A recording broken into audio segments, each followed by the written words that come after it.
Your daily dose of sports talk is here. Highlights, interviews, and analysis.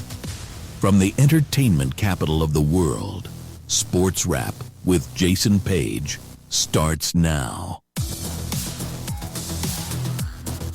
Yes, it does, and thank you for being with us on this Thursday edition of the show. Lots to do over the next 60 minutes, even busier than normal,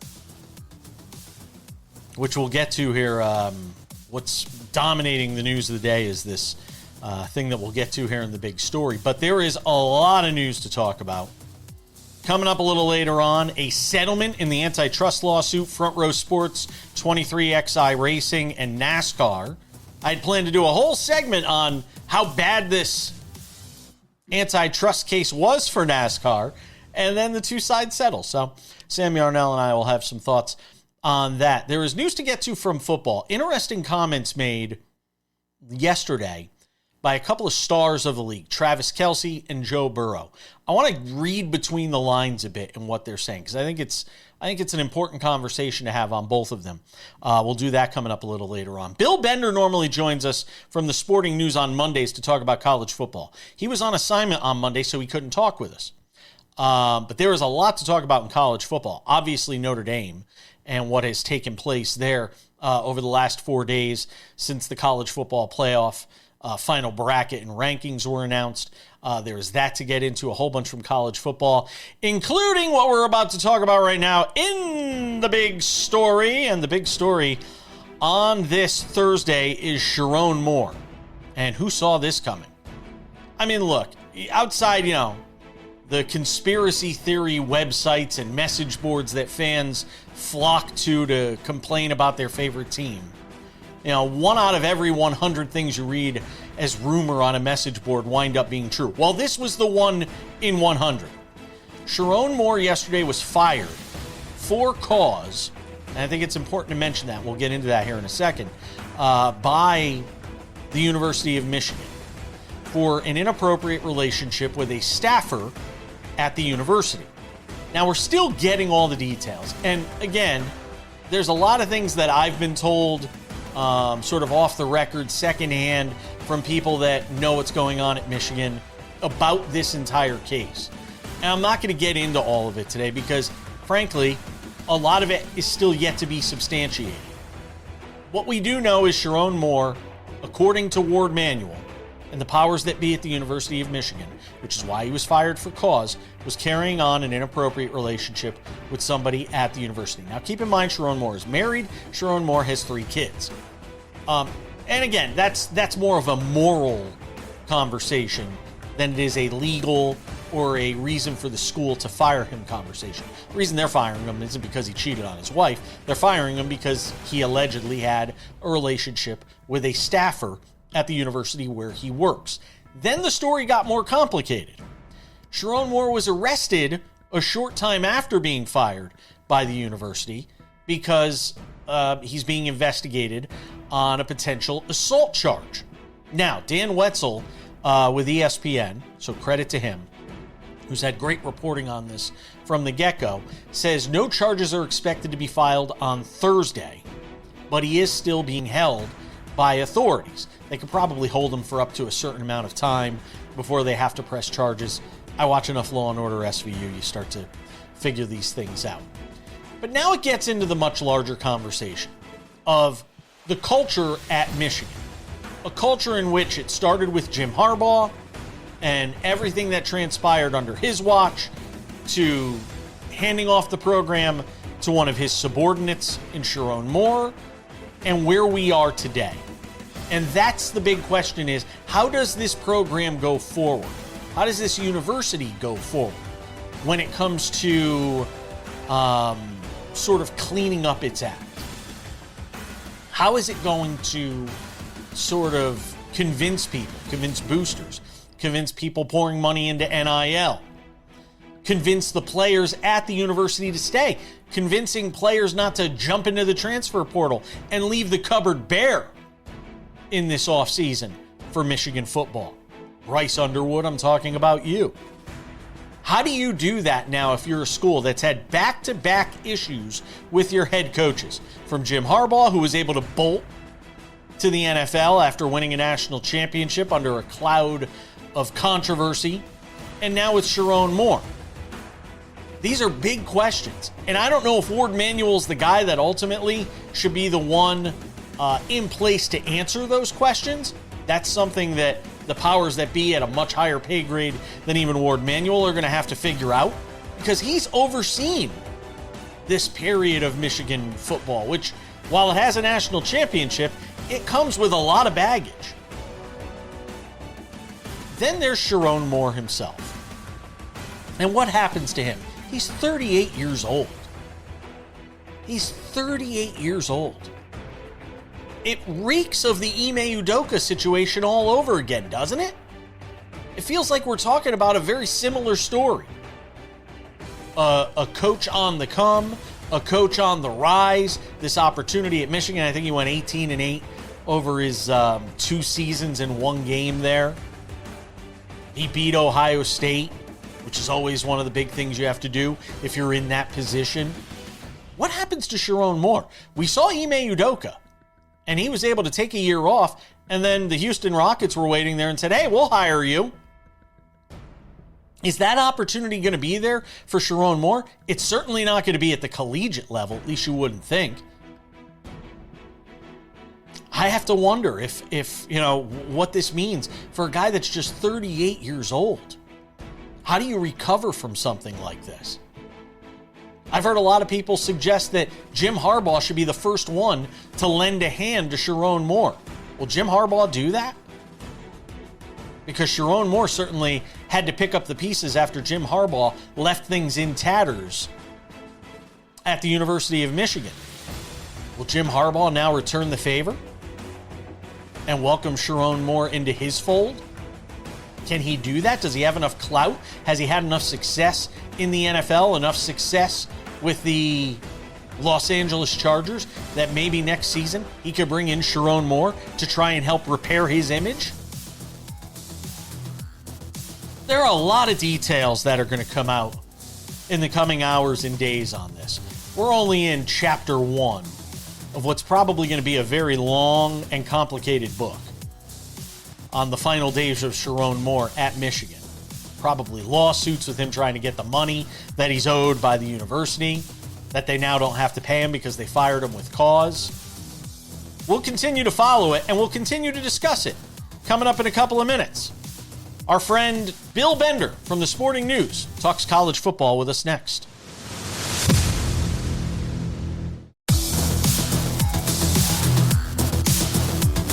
Welcome back to the show. Hope you're all having a great Thursday. Probably a better Thursday than Sherrone Moore. We usually talk to this guy on Mondays, talk college football. He was on assignment this week. I was planning to give him the week off. And then the you-know-what hit the fan.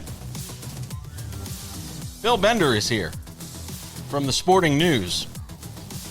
All right, Bill, cut the music here, guys. Here's the thing. I gotta ask you. You're inside the belly of the beast in college football. You're in Big Ten country. Did anybody have a whiff that this was out there?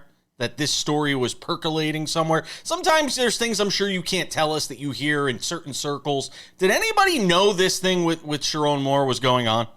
Well, I mean, there was some message board material out there in the last couple of weeks where you're kind of like, major bombshell coming at Michigan, that kind of stuff. And you just don't know what's true and untrue sometimes, so you wait to confirm it. But I mean, if something like this was going on behind closed doors, chances are people knew about it. And I'm speculating a little bit because it all came when things like that happen. And, you have what did they call it? An inappropriate relationship, I guess is the phrase we have to use. People end up knowing. And then when it comes out, these things happen. You know what I mean? It blows up for everyone. And, in Sherrone Moore's case, obviously, without getting into the details of him being detained last night, I mean, there's more salacious things are going to come out, and it's going to get much worse for him, I think, and for Michigan all the way up through probably athletic director Ward Manuel, who would be next on the hot seat when when something like this happens on your watch. Your job becomes in trouble too. Well, because the obvious question here if they had beaten Ohio State? You know, like if they had made the playoffs, would they have let him coach? Would they have just let this go? Is this a product of sort of the mediocrity of the last 2 years combined with this? How much would they have allowed to happen? Those are fair questions to ask. Yeah, well, and it's also program in turmoil. I think the biggest hit for Michigan's reputation is you come off the Harbaugh era, which obviously there was back-to-back NCAA investigations. You get off, so to speak, on the Connor Stallions case. You don't get hammered by the NCAA, but I think this is the hammer now. Oh, you know what I mean? Not like on the field, but it just proves that you trying to keep the Harbaugh era going through Sherrone Moore was a huge mistake. And that's why I think there's 0.0 chance that they hired Jesse Minter, the Chargers defensive coordinator, that while he's a hell of a football coach, you can't prolong the Harbaugh era. You have to break free from that now. It's caused you suspension, scandals, embarrassments, stains on a national championship run that, while doesn't have an asterisk, still means something, but it'll always have all of these things attached to it. I likened it to the like montage at the end of a 30 for 30 when they say here's everything that went wrong after the success. That's where we're at right now, and it's getting uglier. Bill, I am curious from a Michigan perspective and from a football perspective. We're talking about kind of the next steps. There was a prediction market that went up for this yesterday. And as weird as it was, Kalen DeBoer was the favorite. Is there any, I know we talked, there was some smoke about him potentially thinking about the Penn State job. Is there any way in your mind that Kalen DeBoer leaves Alabama to go to Michigan? And do you think that, Michigan has any idea already of who they may be searching for? You figure they don't do this sort of firing at this time, regardless of the investigation within the coaching cycle, if they didn't already have their sights set on somebody, right? Well, I mean, not necessarily. I mean, nobody plans for something like this, but I would say Kalen DeBoer will be one of their first calls, and should be. I mean, this is the same coach that Alabama fans wanted fired after the first game. Now, who I've talked to, the Crimson Tide like Kalen. They're not like ready to fire him or anything like that. He did like or love though. Well, I mean, those are two different things, right? Well, but, I mean, I like Sam. I don't love Sam. I mean, wow. I love Sam. I love both you guys, Jason. So I love everybody. But, I get what you're saying there. But we have some more eggnog. Hold on. It's a little early. But it's if I'm Michigan, I do make that call, explore it. The way I've been phrasing it, you call Kalen DeBoer, Brian Kelly, you see what he's doing on the golf course, and then you probably end up with, and here's my prediction, even though there's nothing behind it, you probably end up with somebody like Dan Mullen, who isn't in the Power Four right now, had a good season, might be tempted to come up, great play caller, and did a nice job at UNLV. That's the kind of coach I think they're going to get, somebody like that, if that makes sense. It feels like it has to be somebody squeaky clean now. I mean, you really can't go any other way, can you? Well, nobody really is all the way squeaky clean anyway, but I get what you're saying. Like, Pat Fitzgerald's already at Michigan State too, and that would have been a logical hire, though, he just went through something, even though he was wrongfully terminated. It is a weird situation, but Michigan needs to get this one right. I mean, they didn't get it right after Harbaugh. They hired Sherrone Moore late in that cycle too. And I think that was part of the reason they hired him in the first place. But it's a interesting part for the program, because when Lloyd Carr left, point this out all the time. And here's an interesting comparison. In 1995, Gary Mueller was fired. He had a drunken incident in a bar, and he had misdemeanor charges. He was fired by Michigan. They hired Lloyd Carr, and it worked out because Lloyd gave them 11, 12 years of stability. And then Rich Rod and Brady Hoke happened. And they don't think for a second that can't happen to Michigan again. The bad news, Jason, is Matt Campbell was probably the guy. And he would probably be the best fit for Michigan. He's coaching at Penn State. It's all about timing. Do they trust Ward Manuel to make this decision? I mean, that's the next step to me. We'll see what happens with Ward Manuel in this job. I think former UConn AD, by the way. I know, yeah. And, obviously Ward, I've been around him. He's been on the playoff committee. he's had some ups and downs as the athletic director, but at the end of the day, he does have a national championship there in football. And they did make the right hire in basketball. I mean, there's no question. It's very similar. The end of the Juwan Howard era was really ugly for Michigan. And now they're out there scoring, 80 and 90 points. That Dusty May can't coach the football team, though. He has to coach the basketball team. He was the right hire. Let me tell you, I only have 20 seconds here. It's going to be fascinating to watch what happens next for Sherrone Moore. Because Ime Udoka sat out a year and then was back in the NBA coaching the Houston Rockets. I don't know if Sherrone Moore can return to college football with something like this on him, but I would just wonder what it means for his coaching legacy or his coaching future overall. He's only 38 years old. We'll find out. Talking with Bill Bender, Sporting News. We got more to get to on the college football with him next.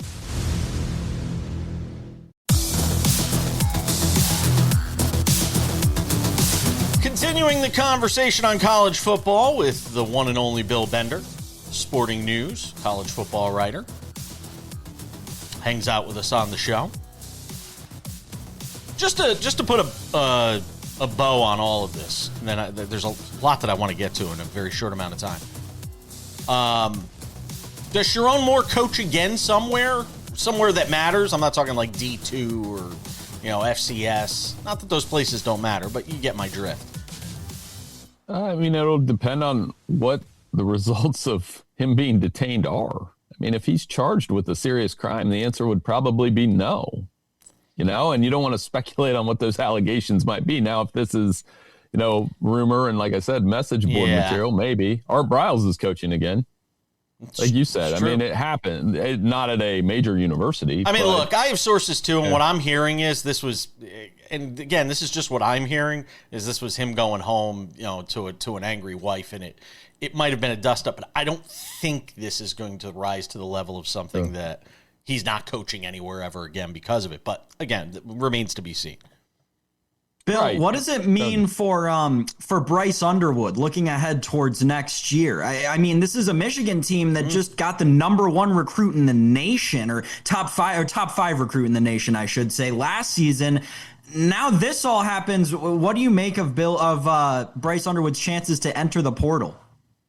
I think it's secondary right now. You don't hire a coach based on one player.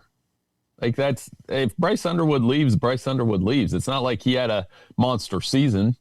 But they do, if Bryce Underwood's going to stay and some of the recruits around him are going to stay, then yes, they need to hire a coach that's going to shift their offense it's got to go away from the ground and pound hardball era. They've got to be able to throw the ball. They've got to find receivers. You don't get a quarterback for whatever that NIL number was, $5 million, $4 million, and have the passing stats that he has. That happens with freshman QBs in development. I'm not less worried about that.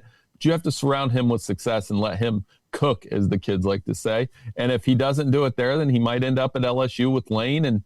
But again, I wouldn't hire my next coach based on one recruit that might or might not be there within 2 years.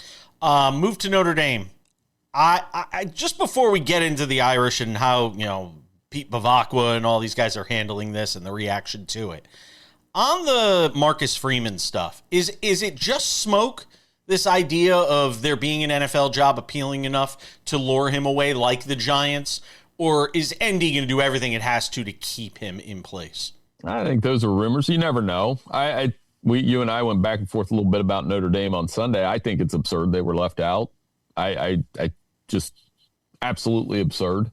And their statement not to play in a bowl game, I can meet you halfway there. I understand why they did it. I don't think it's right from the money standpoint, but it seems to be like a not so subtle protest at ESPN. If we're being honest about it, they say, okay, you can have your Pop-Tarts bowl. We'll stay home. Talked to Leonard Moore on Monday at the Nagurski banquet, and what a classy kid he was. You could tell he wanted to say things, but he just said, man, it's not right, or that kind of thing that kids would say. But he handled it with a lot of dignity and class, and that's not a surprise. He's one of the best defensive players in the country. In your mind, Bill, was Alabama the odd team out that should have been left out instead of Notre Dame? Yeah, and it would have been awesome if they did, because then we could throw into question the value of these conference championship games. And they could have pitched to their fit, which would have been the theme of their fit would have been, well, we put it on the line at an SEC championship game. Then we can counter and say, okay, let's get rid of these, because Greg Sankey probably would have done that, and it would have moved the game forward. Instead, we took the easy route. We leave out the Irish. We still crow about, hey, join a conference. Well, guess what? The conference just crowned a 5-loss champion, number one. And that same conference ran a 48-hour promo playing the Miami Notre Dame game on TV. You can't tell me Notre Dame doesn't have a right to be mad about that, given what they add to the conference in football and those other sports. But isn't that also playing us for fools, or playing the committee for fools, to say them playing the conference championship game, the ACC playing, not playing the conference championship game, but Notre Dame, Miami? You really think that matters? Really? You think they're not putting in Notre Dame because of that? Come on. Well, I think the conference championship game? No, you were saying that the ACC was playing on a loop Notre Dame, Miami to politic for Miami. The conference, the playoff committee doesn't care about that crap. They don't, but there's still politics in the committee room. There's always politics, though. There's politics every year in this. Well, my conspiracy theory would be, had Virginia won the game, Notre Dame would have got in and Miami wouldn't have, because they had to have an ACC team in the field. That's my counter to that. And the two pushbacks I'm getting are, one, from my friends, that I have a lot of friends that root for Notre Dame. They're saying, why are JMU and Tulane in the playoff? And that's going to come to a head if both of those teams get blown out in a week. We're all going to wonder that question. Dusted. Yeah, those are the rules. I get that we got to go 5 highest conference ranked champions, but why can't we just do 12 best teams? We'd rather be and we can all take a lie detector test, Jason, but you, me, Sam, everyone. No, maybe not Sam, because he's Mr. JMU. He's president of the booster. He's president of the booster club over there. Sam is exempt, but most people, if they take a lie detector test, be like, would you rather be watching Texas, Oregon, and Notre Dame and Ole Miss right now? And I know what the answer to that question is. And I understand that, but I also think, Bill, that it's part of the fabric of what makes college sports great, that you have these, lower conference champions who actually won 11 games of their schedule that deserve to be in this college football playoff, instead of giving a participation trophy to the 5th place SEC team that happened to lose 4 games this season. But regardless, Bill, we've got a game coming up this weekend, and it's one of the most historic in our nation's history. Army and Navy, I'll be betting the under, but does Army have a chance in this game? Navy's been good all year. Yeah, it's Army-Navy. Anybody has a chance in that game. They go back and forth. They've had, it's one of the best games. I love watching it. I talked to Gary Danielson about it yesterday. It's going to be a really fun matchup. And I think, the passion, the pageantry, I'm into all that. One of the traditions I have, my son and Grant and I will sit down and watch it. And if there's nothing else going on in college football, we sit down and watch it. We enjoy it. And I just the passion, something Gary told me yesterday. He said, when I first covered that game, the kids would tell me, grade us on a curve. Don't just be nice because we're servicemen, grade us like football players. And I always appreciate that. Talked to Blake Horvath earlier this year. I like Navy in the game, but it'll be fun. Bill Bender, Sporting News, does a terrific job. Thank you. Yeoman's work from you today, sir. Hey, thank you.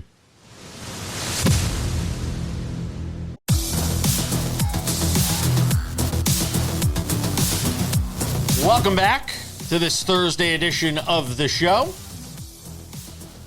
Switch gears to the NFL. A couple of sound bites that got my attention on Wednesday.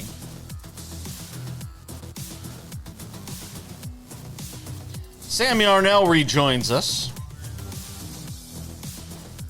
Travis Kelce and Jason Kelce, the New Heights podcast. Because everybody's got a podcast, except Sam, apparently. Everybody's got a podcast. I mean, you're part of this one. I know you're on this show, but you don't have the Sam Yarnell podcast, which I think would be actually pretty funny, entertaining to say the least. See, there you go. I'm politicking for you to get your own podcast, Sam. So Travis Kelce, Jason Kelce, New Heights podcast. Travis Kelce struggling for answers on his own struggles. Listen. Like, I've always had the answers in years past, and this year I just can't find them. And I keep thinking if I show up to work and I put in the work and I fix the issues through my practice habits and through perfecting the game plan and my fundamentals and what I'm being taught, and go out there and try and play my ass off for my guys next to me, it's all going to come together like it has in years past. And this year is just not, man. Sam Yarnell, your reaction to Travis Kelce. It sounds like a guy I'm just reading between the lines. Sounds like a guy who's going to hang it up at the end of the year. Yeah, it's over after this year. You look at the contract, and quite frankly, Jason, I think we're at a point, and I mean, you just base it on his performance lately, where if the Chiefs weren't in the position where they are, right, out of the playoffs, season over, you would have to think if this team were any semblance of a competitive football team right now, they would cut ties with Travis Kelce. It would save them copious amounts of money, and he's playing far below replacement level, let alone the level of Noah Gray, who's another tight end who they roster, right? So, like, yeah, he's fortunate, I guess, in some regards, because they aren't competitive this year. They won't be competitive the rest of the year. So he can kind of just play out, his final games and, do a mini little farewell tour at the end of this season. But I would be shocked if he got another contract in the NFL, quite frankly, just because of how he's played this season, but also because of these words that he's now somehow conveniently saying on his podcast. Also, you talk about the guy, though, he's a Hall of Famer, right? If he hangs it up after this year, he'll be in the Hall of Fame in 2031. It'll be as easy as that. He'll be on the first ballot. No question in my mind, Jason. But yeah, it isn't his year. This is a tough way for a great tight end's career to end, but it's how it has to. Yeah, I agree. It feels like it's the end, and it feels like there's that level of acceptance on his part. When you can't find the answers on how to fix something, and you're at his age, his stage of his career, everything you've accomplished, everything else you have going on in your life on the side, it just all adds up to the pieces in place for him to say at the end of the year, okay, this has been a fun ride. I'm not going to be here for whatever this rebuilding or this regrouping stage of the Kansas City Chiefs is going to look like. And frankly, I think they probably would let him go at the end of the season. Yeah, real quick. You said a very key thing there, right? His outside life, and let's call a spade, and the Swifties are welcome to come for me. But since he started dating Taylor Swift, his career has fallen off a cliff. I thought about back-to-back.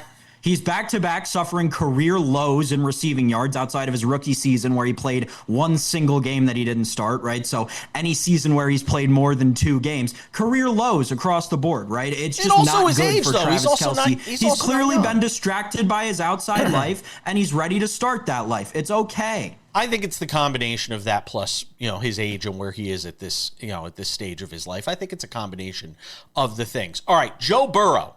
Because this one was alarming to me. Speaking to the media yesterday about the grind of the NFL season. If I want to keep doing this, I have to have fun doing it. I've been through a lot, and if it's not fun, then what am I doing it for? So that's the mindset I'm trying to bring to the table. What was the changing point? Changing point. I'm not sure there was a singular moment or of time. It's just a reflection on a lot of things that I've done and been through in my career. I think I've been through more than most, and it's certainly not easy on the brain or the body. So just trying to have fun doing it again. You seem like there's something on your mind, or maybe I'm reading too much into it, but it seemed frustrating. There's just a lot of things going on right now. Football related, personally? All the above.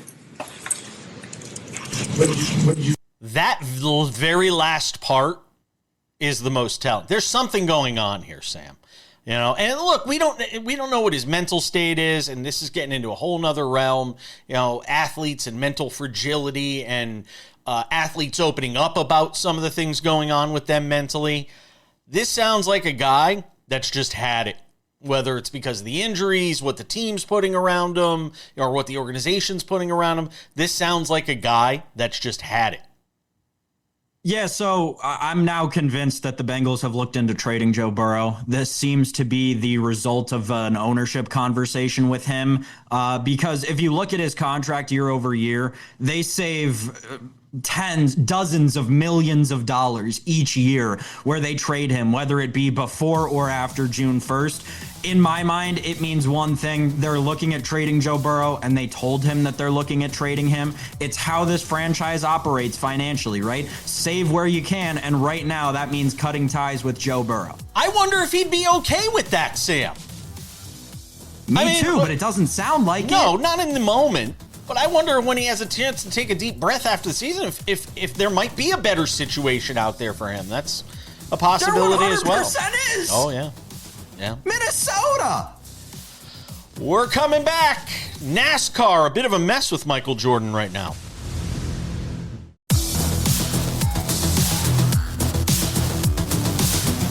Welcome back to the show. Odds and Ends wraps it up in 10 minutes. We'll get into the NBA Cup. A hell of a Final Four setup out here in Las Vegas for the NBA Cup. Knicks, Magic, they don't like each other very much. Especially when Desmond Bane is playing dodgeball with certain Knicks players. And then the Spurs and the Thunder will go at it in the other semifinal out here in Vegas. So, good times. Good. Hopefully Victor Wembanyama comes back for that. So we'll get into that. We've also got news from baseball, a big signing at the winter meetings, and a Thursday night NFL preview. But Sam Yarnell, I had planned all week to talk about this story. I was ready to dig head into it. And you see the top of the screen because literally right before we started taping today's show, news came on the Michael Jordan NASCAR lawsuit. I was having such a good day. I had this whole show planned perfect. Quick post-production on the show today. Everything was going to be great. And then NASCAR and Michael Jordan, they settled. So we've got some juicy details of what was going on in this lawsuit and in this trial. But it's all over now. It's all going to get swept under the rug because NASCAR and Michael Jordan, and here's my biggest point about all of this. In this whole thing even being settled. There was only one person, and it wasn't Joe Gibbs, and it wasn't Richard Childress, and it wasn't, Penske and all these different huge faces and figures of NASCAR that could bring NASCAR to its knees and force them to ultimately settle this. There was only one person powerful enough to do it. And whenever we talk about the greatness of Michael Jordan on the floor and all these different things, we always forget about Michael Jordan, the businessman, the Air Jordan brand, everything he's done, bringing himself into NASCAR and injecting life into that sport. We forget about Jordan, the businessman. And there was only one guy capable of bringing this issue to the forefront of charters, and it was Michael Jordan, Sam Yarnell. It wasn't one of these NASCAR legends. It was Michael Jeffrey Jordan. You are exactly right. You could not be more correct. The only guy who could finally bring all of the attention needed is the guy who flies around on the jet that he owns that's blacked out with elephant print all over it and a Jumpman logo on the tail feather. It is a great point, Jason, because when you think about, NASCAR itself, right, the fabric of NASCAR, for lack of a better term, it is an old boys club, right? It is old money. It is the same people who have been around for 50 to 80 years in some cases. They're still around today. They're still owning a team. It runs in a family, right? It's a you got to get in kind of business. And Michael Jordan has the outside power to overtake all of that. So I think it is an incredibly well-executed point. And quite frankly, it's what we're starting to see across sport, right? You see these, and it's not even the proverbial old boys club in every case, right? But you see new powerful energy with a different audience necessarily behind that energy, right? And it changes the fabric of sport. Look at Caitlin Clark and what's going on in the WNBA right now. Look at Shohei Ohtani and what's going on in Major League Baseball. This happens across sport. In Major League Baseball, we had to change individual rules of the game for Shohei Ohtani. The WNBA is suffering a lockout right now because they've gotten so popular, in part due to Caitlin Clark bringing more eyes to the sport. This is what happens when you get these magnets to inject themselves into these leagues. You had Steve Phelps, who's a NASCAR executive, calling people like Richard Childress, who is a staple of the sport, a stupid redneck. This is the sort of stuff that was coming out in Discovery. I'm going to tell you, this is why this thing ultimately had to settle. And I said this earlier in the week. The biggest danger to NASCAR wasn't winning or losing this thing. It was everything that was going to pour out into the public that, you know, sort of put on display what NASCAR really thinks, not just of its own people, but what it thinks of its fans. And you had teams talking about losing money while NASCAR was lining its pockets every year. It wasn't sustainable. They were going to have to do something. Steve Phelps said about Richard Childress, he's a stupid redneck who should, quote, be taken out back and flogged. This is Richard Childress. This is one of the icons of the sport. So there's already been damage done to NASCAR and all of this. And again, kudos to Michael Jordan, because like I said, there were only a couple of people, Sam, that I think were capable. I'm not even a couple. I think it was him. I think he was the one guy capable of bringing this in. And one of the sticking points in all this, in this whole thing was, you know, what was going to happen to these charters and what was going to happen, over the next several years. And it looks like it's going to work to the advantage of some of these racing teams, obviously now. But a lot of the details are still going to have to be worked out, and I'm sure we'll get more information on it in the coming days. And as we do, we'll obviously cover it. But hats off Michael Jordan, man. He brought... I'll tell you what, he famously a gambling man, right? And he had to take a gamble on himself in this case to actually be able to overpower this incredibly wealthy money machine that is NASCAR. And he did it. He won. Credit to him. You're exactly right, Jason. Yep. He was the one guy that also had pockets deep enough from a legal standpoint that he could say, all right, fine. I'll go into my own pockets. And when he stood up, others around the sport stood up around him. But it took him launching the lawsuit for everybody else to stand up to NASCAR as well. Hats off to Michael Jordan. Odds and ends are next.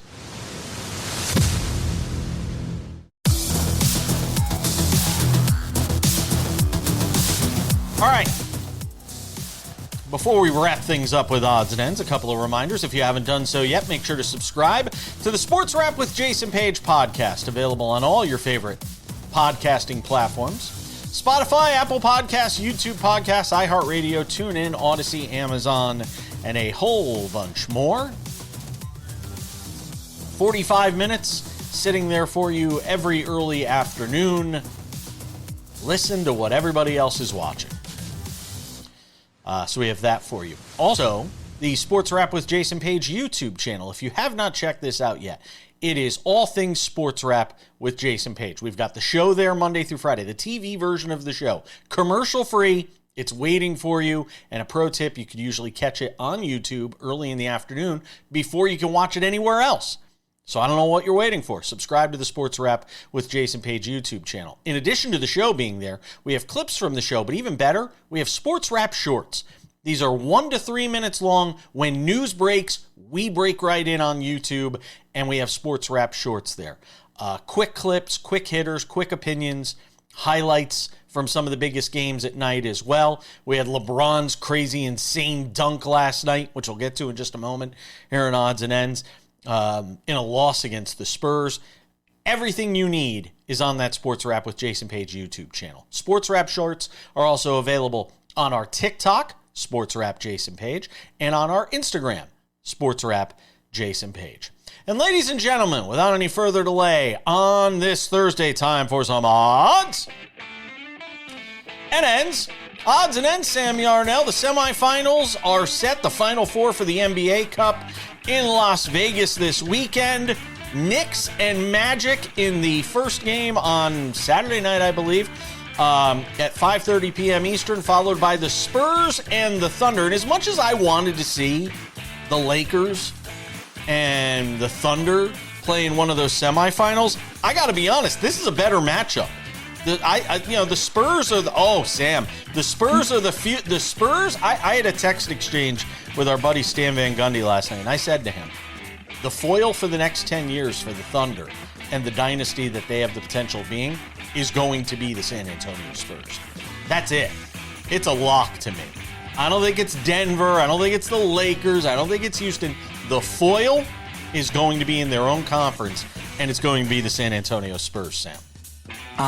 Yeah, and the Thunder still double-digit favorites in the game. I mean, it's ridiculous, man. This Thunder because they team, don't know if Wemby's playing. We were talking to Kurt Dillon about it yesterday. This Thunder team, I'm starting to convince myself they're going to set the record for most wins in a season. It is ridiculous. They are the epitome of inevitable. They are more inevitable than they were last year.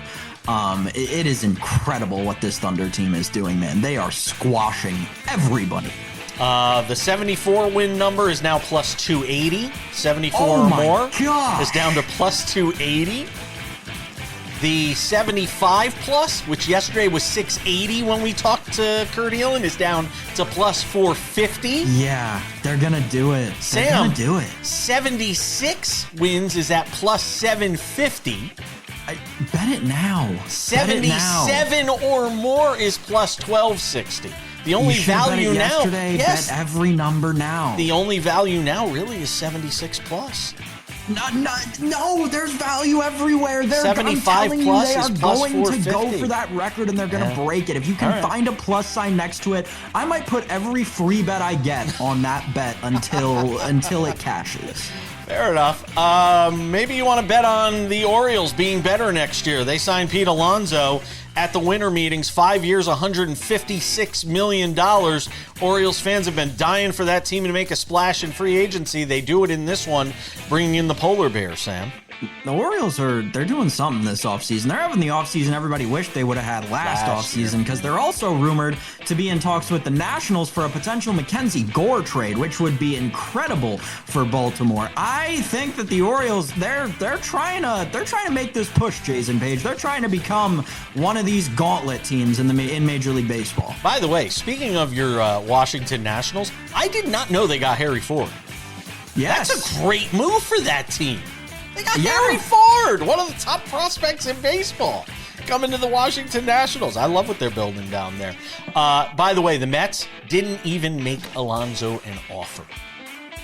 I mean, they probably didn't have time. I mean, he signs this early into the offseason on December 11th for $5 and $150. Honestly, and I'm not saying this as a knock to anybody, but for that low of a number, you would have expected that he, especially with the other contracts that are rumored to have been out there, you would have expected him to wait at least another beat. By the way, everybody in the AL East making moves except for the New York Yankees. Way to go, Brian Cashman. Sign me up for another year of Yankee baseball of 90 wins and a wild card spot. Atlanta and Tampa Bay is your Thursday night NFL matchup on Prime Video, Sam Yarnell. Buccaneers minus 4.5. Your total is 44.5. Does anything about this game excite you? Mike Evans, by the way, Mike Evans back for the Buccaneers tonight as well.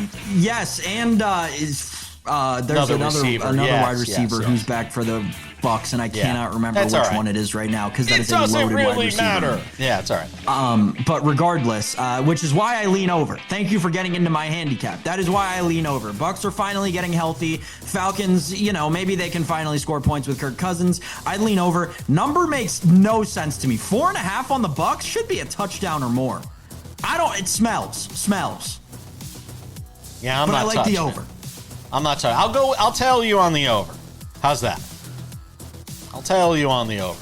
Running over to Stations Durango. Go put a bet there. It's going to do it for us. Thanks to Bill Bender for joining us. Thanks to all of you at home for watching. Robert Littall on the show in his usual Friday spot tomorrow. I'm Jason Page. We'll see you later.